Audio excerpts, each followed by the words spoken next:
السلام علیکم ورحمۃ اللہ وبرکاتہ۔ آج میں آپ کو حضرت محمد صلی اللہ علیہ وآلہ وسلم کی 10 احادیث سناؤں گی۔ حدیث نمبر 1 ہے، ایمان کے 60 سے زائد شعبے ہیں اور حیا ایمان کا ایک شعبہ ہے۔ حدیث نمبر 2 میں سے بہترین وہ ہے جو اخلاق میں سب سے بہتر ہو۔ حدیث نمبر 3، اللہ تعالیٰ اس پر رحم کرتا ہے جو دوسروں پر رحم کرتا ہے۔ حدیث نمبر 4 ہے، جو شخص دوسروں کی مشکلات میں مدد کرتا ہے اللہ اس کی مشکلات میں مدد کرے گا۔ حدیث نمبر 5 ہے، تم میں سب سے زیادہ طاقتور وہ ہے جو اپنے غصے پر قابو پائے۔ حدیث نمبر 6 ہے، جو شخص اللہ اور آخرت کے دن پر ایمان رکھتا ہے اسے چاہیے کہ اچھی بات کرے یا خاموش رہے۔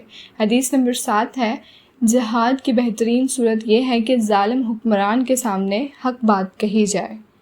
حدیث نمبر 8 ہے، اعمال کا دارومدار نیتوں پر ہے اور ہر شخص کو وہی ملے گا جو اس نے نیت کی تھی۔ حدیث نمبر 9 ہے، مہربانی ایمان کی علامت ہے اور جس میں مہربانی نہیں اس میں ایمان نہیں۔ حدیث نمبر 10 ہے، دوسروں پر رحم کرو اللہ تم پر رحم کرے گا۔ میں نے آپ کو یہ 10 احادیث سنائی ہیں۔ پلیز میرے چینل کو سبسکرائب کریں اور ویڈیوز کو لائک کریں اور بیل آئیکن کو پلیز پریس کریں تاکہ میری ہر آنے والی اسلامک ویڈیو آپ تک پہنچ سکے۔